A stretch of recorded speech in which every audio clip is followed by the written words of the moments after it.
As a kid, which I realize is a much longer time ago than it is for some people in this audience, the one thing I really wanted to do was to save wildlife.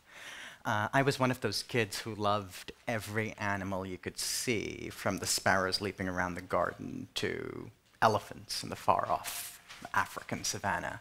I knew that there were snow leopards to my north that were hunted for their fur. I knew that there were Habara bustards that migrated to Pakistan and were hunted by people who poached falcons for just that purpose. And when I grew up, I was going to change that, and I really believed I could. And then I grew up, and things like getting a career and going to grad school intervened, and I got a job. And that could have been the end of the saving the wildlife dream. But there was one twist to the story. The job I got happened to be at Tufts University. And a phrase that got flung around a lot when I got to Tufts University was active citizenship. Tufts was about active citizenship, and part of my job, it turned out, could be serving the community and doing some good in the process. There were also a lot of people at Tufts who actually lived active citizenship, and one of them, it turned out, was my friend Ellen McDonald, for whose intelligence and whose integrity I developed an enormous amount of respect. And one day Ellen and I were talking, and she fixed me with her gaze and said, "Sulmaan Khan, do you have any idea how many elephants have died while we were talking?" I'll let her tell you the answer to that. But she then said, "I wish there were someone who knew how to pinpoint the markets where elephant ivory makes its way from Africa to China." And as she said that, it was one of those cliched moments where a light bulb goes on in your head, and thoughts just rushed to me. One was that in the course of becoming a historian of Chinese foreign relations and wandering around China, I'd actually come across some of these markets, so I could answer that question at one level. Second thought was that with the research skills I'd developed in the process of becoming a historian, I could pinpoint some more of these markets, and I could probably figure out things about demand and supply just by asking people and looking at whatever written records there might be. Third, that at Tufts, you had people with other skills that I didn't have, people who knew Africa much better than I did, people who knew a lot about economics that I didn't, people who knew how to put together a research guide much better than I did, people who were in conservation medicine, and that you could get a team of these people together and actually begin to do something about the illegal wildlife trade. But you needed someone who could rally the troops, so to speak, and that was where Ellen McDonald came in. So, one day 20 years ago, I decided to stop running from the stream of bad news at that time about Boston's overcrowded foster homes and become a foster mother. If you're lucky, sometimes you find that you're in a place that allows you to re-engage with a troubling issue in a way that's positive and transforming and joyful. To paraphrase a popular adage, once you're part of the solution, even in a little way, you're no longer haunted by the relentless 24/7 news cycle coverage of the problem. So fast forward to a few months ago, and I found myself dodging research about elephant poaching, which isn't good for a research librarian.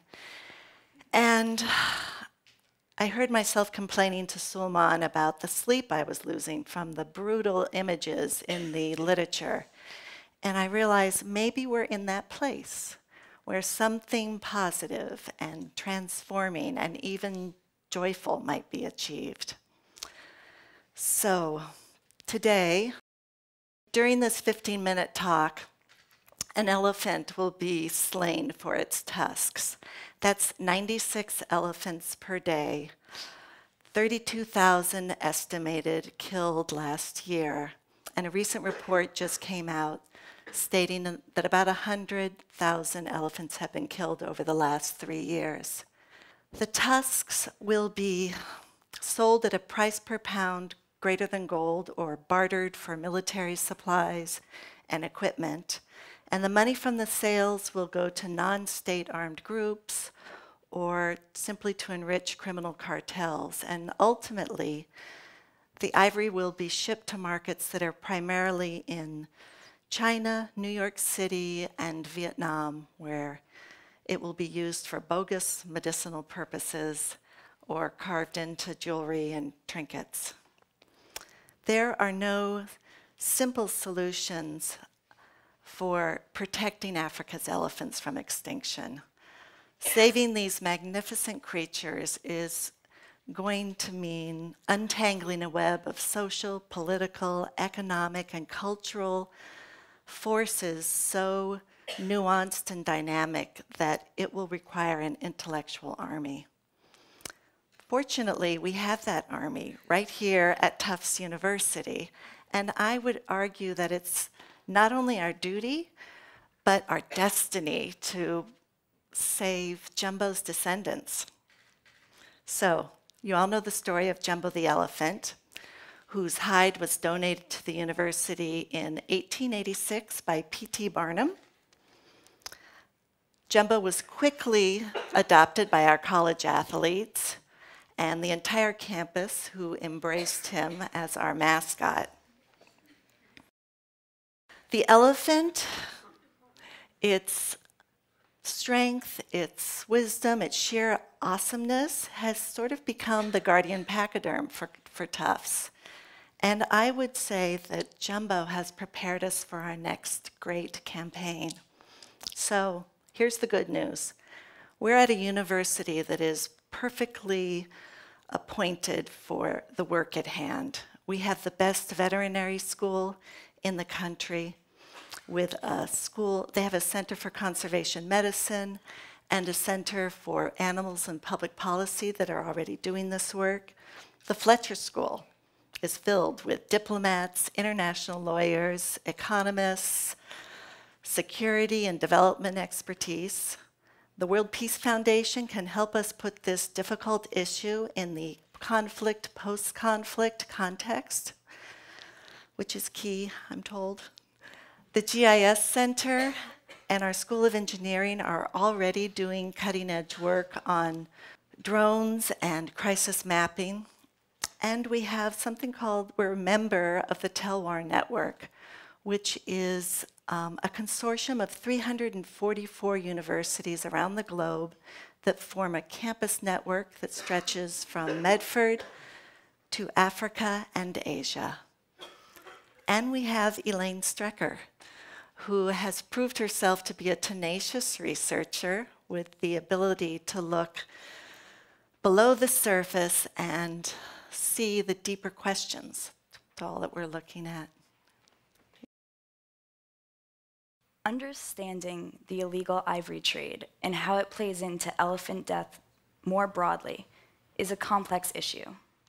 A simple Google search will show a drastic decline in the population of elephants worldwide in recent years. In August 2014, National Geographic reported that in Central Africa alone, the elephant population had declined by 64%. Another study released in the same month put that number closer to 75%, 3/4 of all elephants. Depending on who you ask, the number of elephants has gone from 1.3 million in 1979 to just over 400,000 today. We have lost almost 1 million elephants. These numbers don't align exactly, but the magnitude of the problem is clear. The good news is that there are already people working in an attempt to try to address this. We have conservationists crowdsourcing. They're using children in classrooms to count the number of elephants in drone images in an attempt to enumerate how many of these animals are left, where they are, and where they are going. We have this incredible technical savvy clashing with the difficulty in obtaining baseline information and changing everyday attitudes. A Chinese celebrity, Li Bingbing, recently released a video in which she anamorphs into an elephant. She transforms into an elephant and dies in front of her little elephant children after being shot by a poacher. This is an attempt to change local perspectives about the ivory trade. It's clear that we have this incredible sense of outrage and of purposefulness that can be so quickly funneled into frustration when it becomes apparent that there is no easy answer to the question of, what do we do next? In some ways, We're a lot like the blind man in the elephant parable. Do you know that parable? A handful of blind men approach an elephant, trying to understand what's in front of them. They all touch a different part of it. One touches the leg, one the side, one the trunk, and one the tusks. The first man says, who touches the leg, he says, "The elephant is a pillar." The second man who touches the side says, "The elephant is a wall." The one touching the trunk says, no, the elephant is a snake." And the one who touches the tusk says, "No, the elephant is a spear." This is supposed to teach us about subjective understanding and about perspective. When you're faced with something as large as an elephant, as massive as the idea of impending extinction, there are so many pieces of it that you can try to touch. You can talk about the failure of international law to prevent what the New York Times has recently characterized as an epic elephant slaughter. You can touch upon the idea of the demonization of the ivory carving trade, legal or otherwise, and the cultural implications therein. You can talk about how certain countries are being told how to use natural resources within their borders by different countries, and what this means for state sovereignty. But the good news is, you can come at this from so many angles, and you can come together. We can take the pieces of this puzzle, and we can start to see the whole picture. One environmentalist will not save the elephants. Neither will one conservationist or one really, really good policymaker. Well, maybe, if they come from Fletcher, but. What it's going to take is ingenuity. It's going to take the idea of having kids count the number of elephants in a picture to help us get the data we need and fill in the gaps. It's going to take celebrities drawing attention to this issue. It's going to take people at all levels, especially people on the ground who are directly impacted by the ivory trade. We have to talk to them, and then we have to have leaders who are willing to take action based on what they have to say. It's going to take all of us acknowledging something that most of the time we would rather not think about. And most importantly, it's going to take us, the people in this room at Tufts University, coming down from our ivory tower and doing more than simply observing and chronicling another great tragedy in the making. So, we did what people usually do in a university setting when something like this is bugging people. We decided to have a meeting. Most meetings tend to be fairly boring, but this one yielded some interesting insights, the most important of which was any solutions will have to come from the ground up. There is a long tradition of academics cooking up brilliant solutions to deal with the world's problems, imposing them on the rest of the world, and then there's a long history of those brilliant solutions failing dramatically once they come into contact with reality. The first step we felt would be taking Tufts students, Tufts faculty, anyone who was interested, and embedding them for a really long time in the communities which had a direct stake in the outcome of the elephant's struggle for survival, or the rhino's struggle from survival. Because only that way could you get knowledge about the problem, knowledge about its scale, knowledge about the markets. Once that knowledge was available, we felt we could proceed on certain research tracks, and I'll just share a few of those with you. One was the idea of mapping. Where are the trade routes? What do they look like? How do they break down? If you embed people in places where these things are happening, you might be able to get a grip of the scale of the problem and the directions it's taking. Second was the idea of land use. We're living in a time when patterns of land use are changing dramatically. Large consortiums of people from China, from the Middle East, from Korea, from the United States are buying tracts of land in Africa, tracts of land in Asia, for various purposes, agriculture, tourism, access to natural resources. The result is to displace locals who then find their way into the illegal wildlife trade. So simply coming to grips with the larger ecological problem, if you would be crucial to understanding what the elephant struggle for survival might look like. Second, the idea of changing the demand side of this equation. we didn't feel that this was going to be effective simply by demonizing the ivory trade. As long as there was demand for it, the problem would be there in some form or another. And here Japan is a helpful case study to look at. Once upon a time, Japan was a major consumer of ivory. That changed. And that changed because society as a whole there suddenly felt this was no longer acceptable. What led to that change? Could it be replicated in China? Could it be replicated in Vietnam? These are some of the questions we want to grapple with. And finally, with that local knowledge, the international law dimension of this, because the Fletcher School, where I teach, where Ellen is a librarian, where Elayne works, is a school of law and diplomacy. What were the gaps in the Convention on the International Trade of Endangered Species that led to the elephant plummeting so dramatically even after its implementation? How could those gaps be patched over? What legal frameworks were available to us to protect the elephant and other species? These are questions we want to answer. It's hard to explain why, if you don't instinctively care about elephants or animals, it's difficult to explain this. It's hard to explain why someone would invest that kind of time and effort in a creature a long way away. And there's a very practical argument to be made for it, I suppose, which is you don't know what you've lost till it's gone is, in the case of wildlife, something that hits you very hard, very suddenly in ways you don't anticipate. We decimate the prairie dogs in the Southwest. Before you know it, there's a drought in California. Prairie dogs dig holes that allow water to percolate down into the water table and then replenish rivers and natural sources. You destroy teak forests, and all of a sudden you're stuck with landslides. These things have direct consequences. The elephant, it turns out, is a mega gardener responsible for the dispersal of tree seeds and forests in Africa. That's an ecological function that it's hard to put a price tag on and that communities there depend on for survival, that could have security implications both for Africa and for the broader world.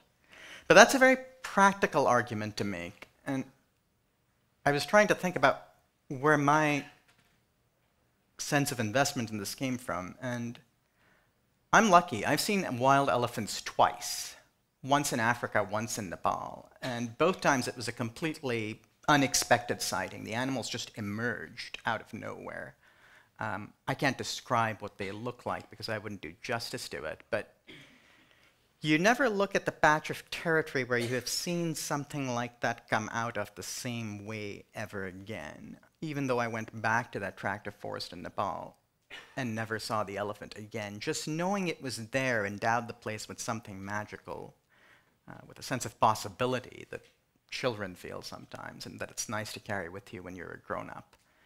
I was complaining to Ellen yesterday. I said, I'd like to know what the goals for this project are. How would we know we're succeeding? And thinking about it today, I think success would look like being able to come back here 1 year down the line, 2 years down the line, 5 years down the line, and tell you that it is still possible for you to see elephants in the wild.